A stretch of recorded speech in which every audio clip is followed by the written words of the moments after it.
Fala, filhotes, vocês estão vivos? No vídeo de agora nós vamos falar um pouquinho sobre a moral e o pão de queijo, esse texto do José Costa Júnior, baseado no Human Kindness and the Smell of Warm Croissant, a Introduction to Ethics, uma introdução à ética, né? O que nos torna bons ou maus? Essa profunda questão filosófica foi alvo de um experimento psicológico desenvolvido em 1997 pelo psicólogo Richard Barron.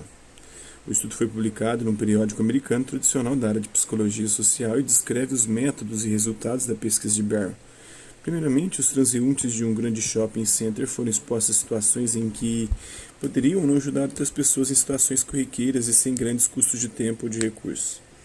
No entanto, as observações apontaram que os transeuntes eram significativamente mais propensos a ajudar alguém a recuperar uma caneta que caiu ou em proporcionar algum tipo de ajuda, quando tais situações ocorreram na presença de odores agradáveis de comida, por exemplo, biscoito, croissant e bolo quente, ou pão de queijo, do que na ausência de tais odores. No segundo momento do estudo foram realizadas mudanças no modo como os transeuntes foram expostos a oportunidades de ajuda, para observar se o humor ou a sua disposição para ajudar seriam diferentes. No entanto, a ordem em que as situações ocorriam não teve efeito nem no humor nem na disposição para ajudar, que continuou sendo significativamente maior a presença de fragrâncias agradáveis.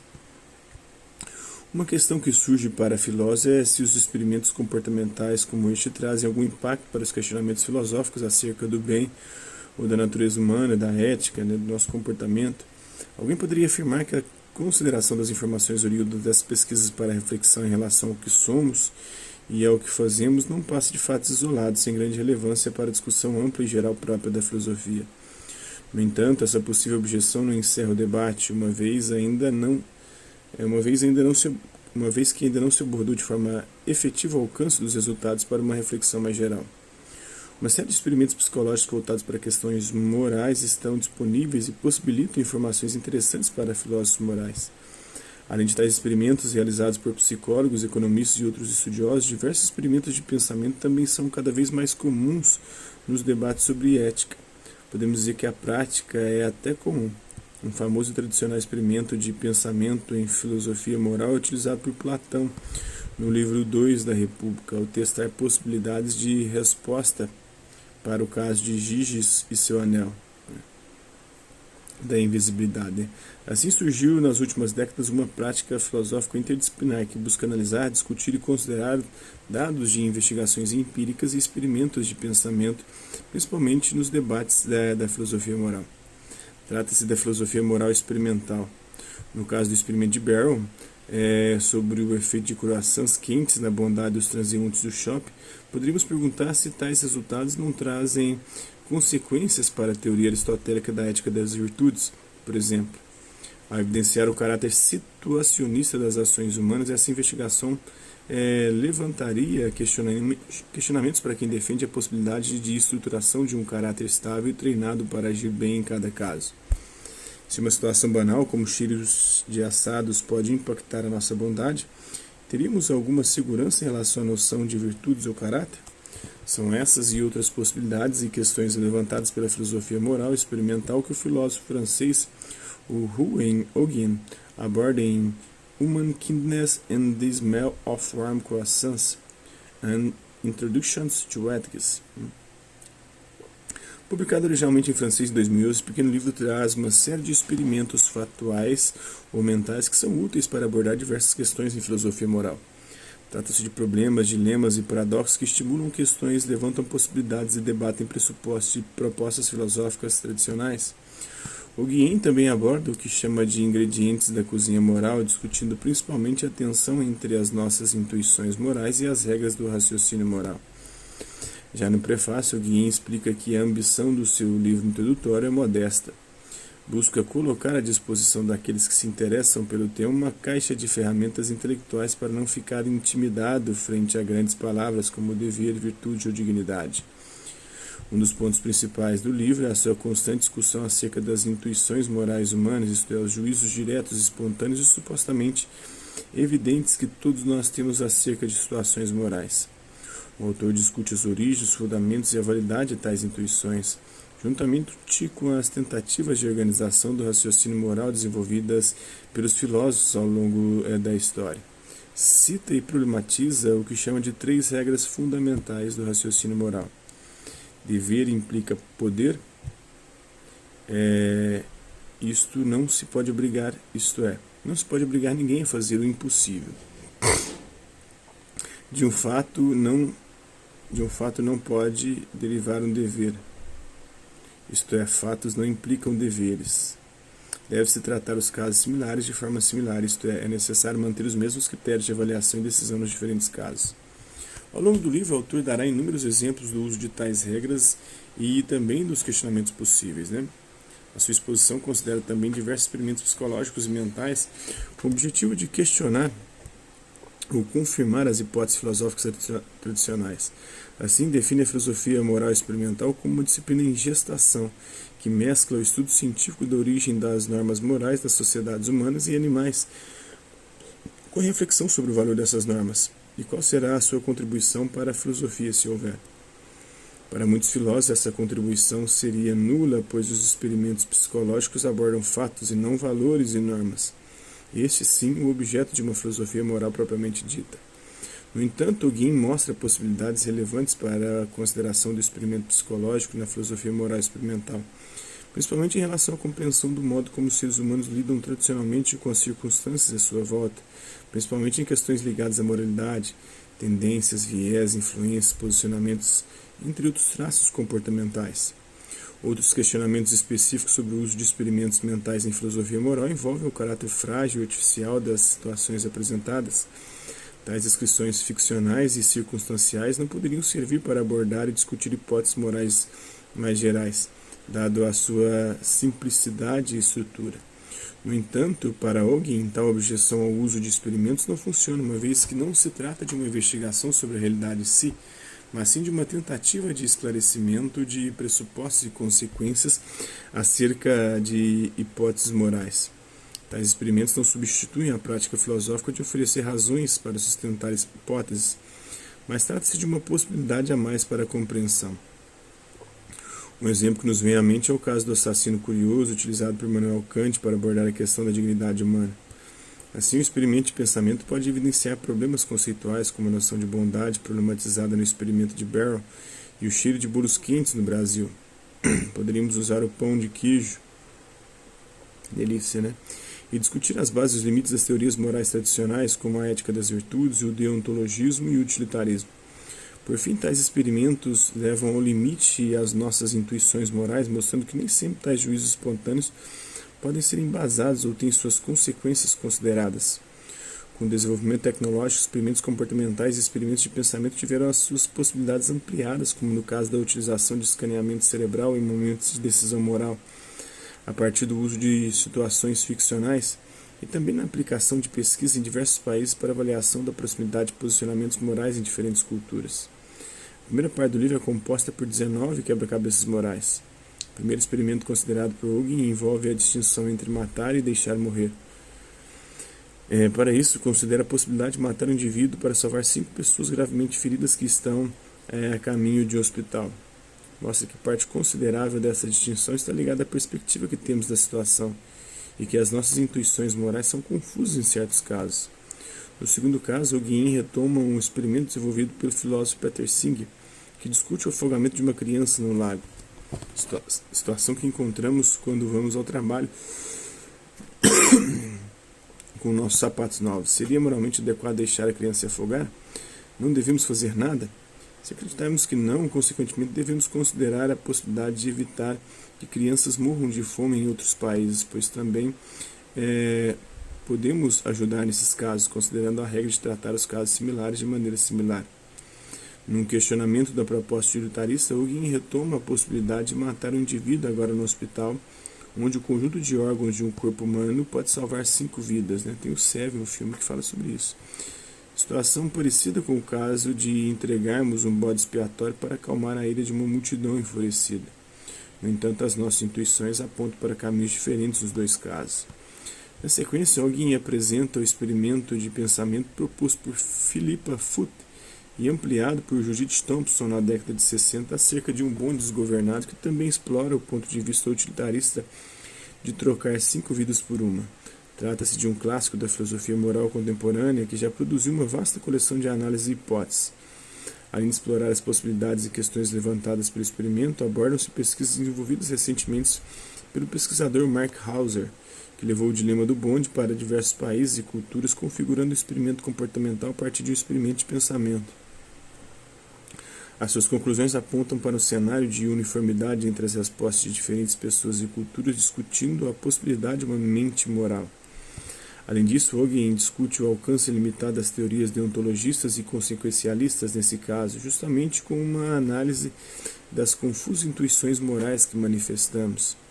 Outro experimento comportamental conhecido, abordado por Ogden, foi desenvolvido pelo psicólogo Jonathan Haidt, que questiona pessoas em diversos cenários e situações sobre se uma relação sexual entre irmãos consentida e segura acarretaria problemas morais. Além disso, Haidt também pede que sejam oferecidas justificativas que são prontamente respondidas. O quadro revelado pela pesquisa de Haidt é que a maioria das respostas a situações morais como a de incesto consentido são intuitivas e pouco refletidas. Tal situação apontaria para o caráter emocional e direto de nossas reações morais. Temos aqui um experimento que questiona o papel da razão em nossas reações morais, que, em tese, evidencia a proeminência das emoções. Outro experimento questiona o que fazer com um indivíduo sem escrúpulos morais. A pergunta de fundo aqui é: por que agir moralmente? Nesse experimento, que aborda a existência de um indivíduo amoral, Ogden oferece um rico debate sobre limitações de alguns de nossos pressupostos filosóficos. Na sequência, temos uma série de experimentos mentais ligados ao valor da vida, como no experimento mental da máquina de experiências, que retoma o argumento do filósofo Robert Nozick, trocaríamos nossa vida real, com frustrações e decepções, por uma vida artificial marcada por remédios químicos e mecânicos. Tendemos a preferir a realidade em detrimento de ilusões, mas esse caso também põe à prova algumas de nossas intuições e regras de raciocínio. Diretamente ligada a este experimento estão as questões sobre os motivos para a existência. Uma vida breve e medíocre vale mais que nenhuma vida? E sobre a dignidade da vida humana, vale a pena viver essa vida? E as vidas dos animais? O seu valor está diretamente relacionado ao valor da vida humana? Ou se trata de um valor inerente para lá de sua utilidade? Todas essas questões envolvem os limites da posição utilitarista em filosofia moral abordadas por Ogden num interessante experimento sobre a possibilidade de ser um utilitarista coerente. Outro experimento mental famoso, utilizado por Judith Thompson para defender sua posição para aborto, envolve uma situação onde um grande violonista está preso e ligado ao corpo de um indivíduo durante 9 meses. Mesmo sendo alguém importante, o indivíduo tem a obrigação de manter essa ligação no seu corpo? Para Thompson, não. Mas alguém levanta reflexões sobre o problema, mostrando mais uma vez os limites e algumas regras do raciocínio moral, como a relação entre fatos e valores e o tratamento de casos similares. Ainda no terreno da bioética, o autor desenvolve uma análise das objeções aos procedimentos genéticos que se fundamentam no argumento de que não podemos brincar de Deus, que questionam as mudanças que podemos causar nos processos naturais. Mas o que chamamos de natureza? O que consideramos para defender a proibição das práticas de engenharia genética? No outro experimento de pensamento, o autor passa então a questionar o que somos, já que tudo o que nos compõe muda de tempos em tempos. Esse experimento tem por base o navio de Teseu, que em todas as suas partes trocadas e levanta questionamentos sobre identidades e definições. Entre os últimos experimentos abordados, encontramos questões mais gerais sobre a agência e a liberdade humanas. Ogden nos pede que imaginemos um universo onde a sexualidade fosse completamente livre. Como seriam nossas organizações sociais e sentimentos? Gostariam de viver num mundo assim? Tais questões nos levam a ver como nossos posicionamentos são culturalmente definidos, mesmo quando pensamos que somos suficientemente reflexivos em alguns tópicos. Na sequência, Ogden aborda o modo como automaticamente atribuímos intenções a certas circunstâncias específicas, mais uma vez de forma intuitiva e pouco reflexiva. E se nossos pressupostos sobre a liberdade humana possuem fundamentos sólidos, sabemos cada vez mais sobre o nosso comportamento, e essa vasta quantidade de informação impacta nossas tradicionais concepções sobre autonomia e racionalidade. mostrando que não somos tão livres e soberanos quanto as principais teorias em filosofia moral parecem pressupor. Na última experiência abordada no livro, Ogin discute alguns experimentos comportamentais que colocam em xeque a possibilidade de uma personalidade estável, racional e segura, como no caso da experiência de Barrow, e o impacto do aroma de assado sobre a bondade humana. Cita também um famoso experimento realizado com seminaristas pelos psicólogos John Darley e Daniel Batson, em 1973. Os religiosos estavam presentes em uma palestra sobre a parábola do bom samaritano. Porém, uma vez postos numa situação em que estavam com pressa, a maioria deles não ajudou indivíduos que pediam ajuda. Mesmo com vivências e orientações objetivas sobre como agir moralmente, os seminaristas foram impactados pela situação onde estavam inseridos. Experimentos psicológicos famosos do século XX também revelariam o caráter situacionista de nossas reações morais, como os experimentos desenvolvidos pelo psicólogo Stanley Milgram sobre obediência à autoridade e por Philip Zimbardo, que ficou conhecido por seu experimento da prisão de Stanford, que também abordou o modo como os indivíduos podem agir com violência e agressividade em grupo. As interpretações possíveis sobre tais experimentos seguem em aberto, mas a filosofia moral experimental tem buscado ampliar as discussões sobre esses e outros experimentos e suas consequências para a reflexão filosófica num diálogo interdisciplinar produtivo sobre o que somos e o que podemos ou devemos ser. Já na segunda parte do livro, Ogin aborda as intuições e as regras de raciocínio moral por meio da apresentação de hipóteses e debates sobre esses dois ingredientes da cozinha moral. No caso da criança que se afoga no lago, o nosso juízo intuitivo aponta para o salvamento imediato da criança. No entanto, quando o salvamento da criança envolve o envio de recursos para outros países, a nossa intuição imediata não é tão forte assim. Porém, segundo a regra de igual consideração em casos similares, algo parece estar fora de lugar. Com esse tipo de questionamento, o autor oferece uma série de situações em que nossas intuições morais são conflituosas, não apenas em relação às regras do raciocínio moral, mas também em relação às outras intuições. Mas qual seria o lugar das intuições na construção de uma filosofia moral? Muitos filósofos fundam as suas teorias e posicionamentos em intuições básicas. Mas por que suas intuições? Seriam reações gerais ou apenas dessa pequena população que classificamos sem muitos critérios como filósofos?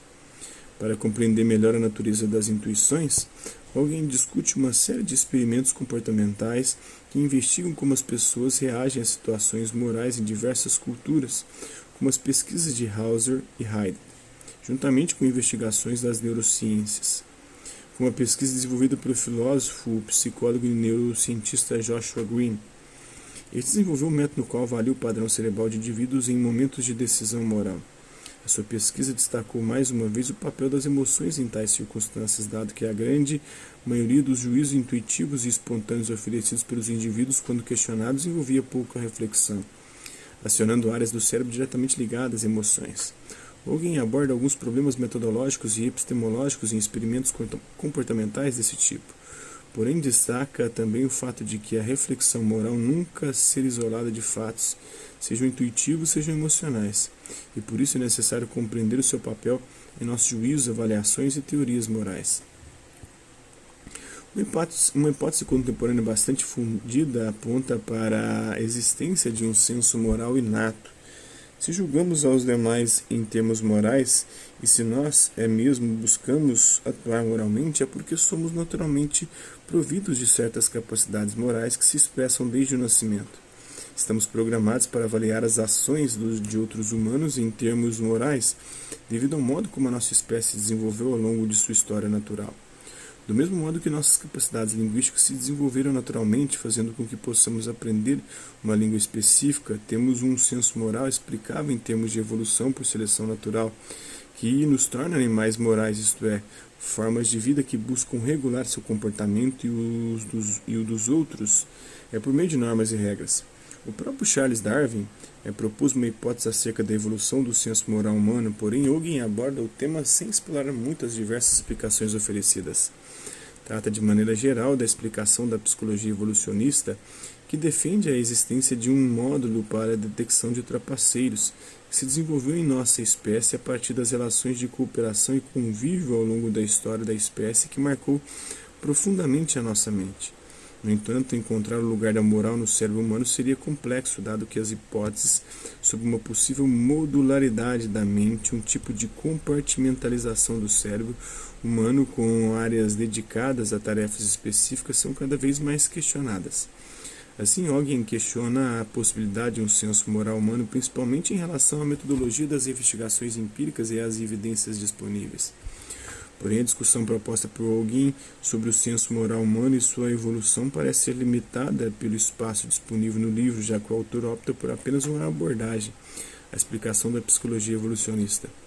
Existem diversas investigações relevantes para esse tema, oriundas da primatologia, os experimentos de Franz de Waal, por exemplo, da antropologia evolucionista, os experimentos de Michael Tomasello, da psicologia do desenvolvimento, os experimentos de Paul Bloom e da neurociência, os experimentos do brasileiro Jorge Neto, para citar apenas 3 áreas que abordam a temática da existência e evolução de um senso moral humano, num livro que se propõe a discutir a natureza das intuições morais. A discussão sobre a evolução da moralidade poderia ocupar mais espaço. Além disso, a abordagem mais rápida não discute outras possibilidades. Mesmo que não tenhamos um senso moral inato, alguns traços de nossas reações morais envolvem reações, viés e tendências que são passíveis de uma compreensão naturalista e evolucionista. Evidenciar tais traços é relevante, pois nos traz mais informações acerca de nossa natureza. Nas últimas sessões da segunda parte do livro, Holguin trata das implicações filosóficas dos resultados experimentais. O título de um dos capítulos evidencia sua posição. Um filósofo prevenido quanto aos limites das suas intuições morais vale por 2 ou mais. Retoma a discussão sobre a relação entre emoções e razão nos juízos morais, agora no âmbito da discussão metaética mais aprofundada sobre a existência ou inexistência de verdades morais. Seria possível defender a existência de verdades morais configurando o realismo moral naturalista? Ou o antirrealismo é uma posição possível? O autor termina a segunda parte do livro levantando questões sobre o uso das regras de raciocínio moral, principalmente a distinção entre fatos e valores. Diversas críticas foram oferecidas a essa questão de Holguin, e Holguin as descreve de forma razoável. No caso específico da utilização de experimentos comportamentais para abordar questões de filosofia moral, não há confusões entre fatos e valores, uma vez que os dados empíricos são usados para suscitar um diálogo sobre os conceitos morais. Por que considerar X um bem? E não para substituí-los. Se todos fazem X, isso é bom. Então é isso aí, espero que vocês tenham gostado do vídeo. Quem curtiu, dá um like, quem não curtiu, dá um dislike. Quem estressar pelo conteúdo do canal, só se inscrever, ativar o sininho e guardar os próximos vídeos, as próximas notificações. Colabore com o nosso canal, compartilhe os nossos vídeos e ajude a chegar a uma de pessoas possíveis. Gostaria aqui de agradecer aos 819 inscritos no nosso canal. Agradecer também aqueles que eu passo por aqui, deixando seu like, seu dislike, seus comentários. É isso aí. Hasta lá, vista e até a próxima.